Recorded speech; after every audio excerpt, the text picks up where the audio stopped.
जो कि सबसे पहले ईपिक, तत्पश्चात 12 वैकल्पिक दस्तावेज जो चुनाव आयोग ने निर्देश किए हैं और आपके बैग के अंदर उनकी लिस्ट भी डाली हुई है। फोटो युक्त उन दस्तावेजों में से कोई दस्तावेज देने के लिए कहेगा। आपकी जानकारी के लिए बता दो कि जब हमारे पास में PO2 के पास ये व्यक्ति जाता है तब मतदाता रजिस्टर के अंतिम अर्थात 5वें कॉलम के अंदर उन वैकल्पिक दस्तावेजों के लास्ट 4 डिजिट लिखे जाते हैं, जबकि EP कार्ड होने पर वहां सिर्फ डैश का निशान ही अंकित होता है। इस प्रकार से हमारे पास PO1 और PO2 के पास में जो पहचान का दस्तावेज है वो सिमिलर रहे, इसलिए PO1 के पास ही PO2 को बिठाया जाता है। PO1 से क्लियर होने के बाद जैसे ही मतदाता PO2 के पास पहुंचता है, PO2 उसे बाएं हाथ की तर्जनी मेज पर रखने के लिए कहता है। पास में रखे हुए कपड़े पर यदि उसको चिनाई पदार्थ उंगली पर लगता है तो उसे साफ करने के लिए कहता है, नहीं तो जिस तरह से आपको बाएं हाथ की तर्जनी के पहले मोड़ से लेकर के नाखून के सिरे तक अमिट शाही का निशान लगाना बताया गया था, उस प्रकार के निशान का सबसे पहले अंकन करता है। तत्पश्चात ही वो रजिस्टर के अंदर कॉलम संख्या 1, 2, 3, 4, 5 की पूर्ति करता है।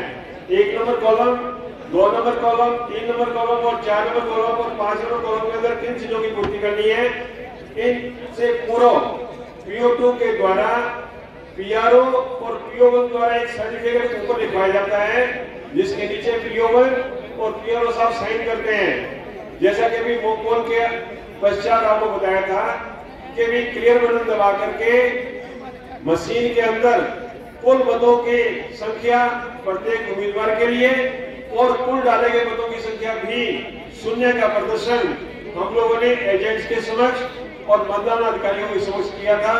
मोकपोल सर्टिफिकेट के अंदर उनके द्वारा गवाही के रूप में हस्ताक्षर भी किए गए थे। ऐसा ही सर्टिफिकेट मतदाता रजिस्टर अर्थात 17A के अंदर ये कॉलम संख्या 1, 2, 3, 4, 5 की पूर्ति से पूर्व PO1 और PRO साहब द्वारा दिया जाता है।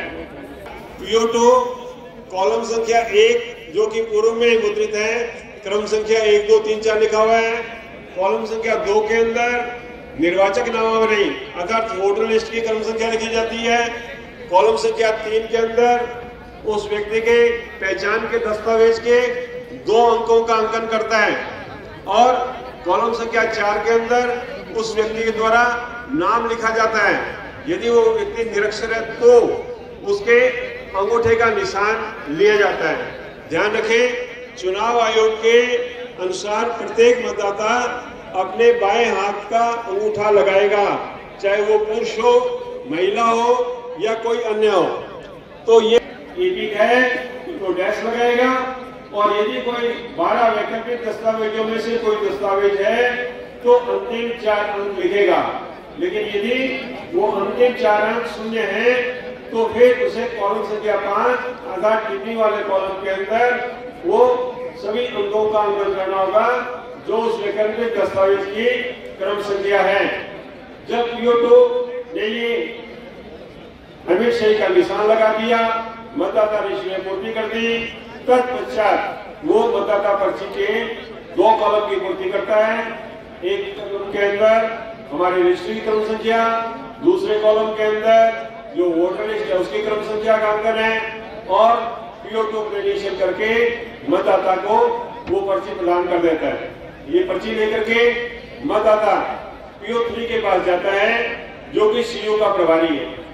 PO3 के पास जैसे ही मतदाता पहुंचता है, सबसे पहले PO3 उस मतदाता को अपने बाएं हाथ की तर्जनी दिखाने के लिए कहता है। बाएं हाथ की तर्जनी पर यदि अमिट शाही का निशान लगा हुआ है तो वो उस मतदाता से मतदाता पर्ची प्राप्त करता है।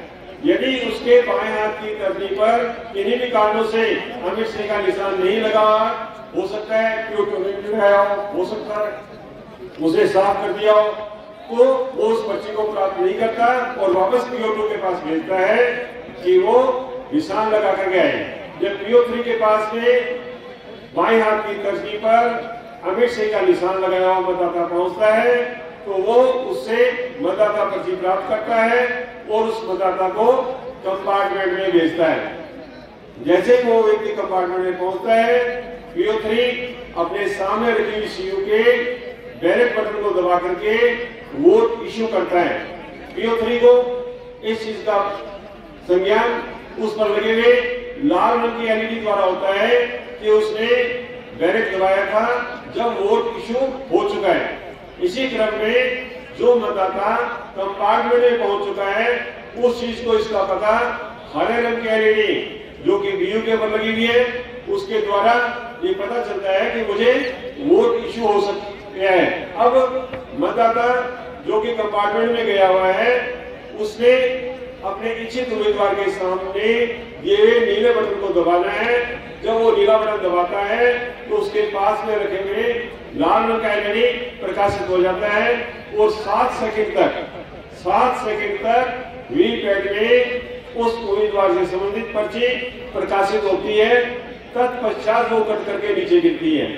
उस पर्ची के ऊपर उस उम्मीदवार की क्रम संख्या, उसका नाम, उसका चुनाव चिन्ह स्पष्ट रूप से अंतर होता है। 7 सेकंड बाद जब ये पर्ची कट करके नीचे गिर जाती है तब हमारे पास में जो PO3 के पास में सीयू रखी हुई है उसमें से बीप की आवाज आती है और लाल रंग का LED बंद हो जाता है। तो PO3 को ये पता चल जाता है कि जो वोट उसने इश्यू किया था वो पोल्ड हो चुका है। अब नेक्स्ट कैंडिडेट को वो कंपार्टमेंट में भेजता है और उसके बाद वोट इश्यू करता है। कभी दूसरे व्यक्ति को कंपार्टमेंट में भेजे और उसके पश्चात ही वोट इश्यू करे। हमारे पास में PRO साहब भी बाहर निकलते हुए व्यक्ति को बाएं हाथ की तर्जनी का यदा कदा निरीक्षण करते रहे और ये सुनिश्चित करें कि हमारी जो पोलिंग पार्टी है वो बाएं हाथ की तर्जनी पर भली भांति अमिट सिंह का निशान लगा रही है। तो ये वास्तविक मतदान के दौरान जो PO1, PO2 और PO3 के कार्य थे वो संक्षिप्त में मैंने आपको बताए हैं।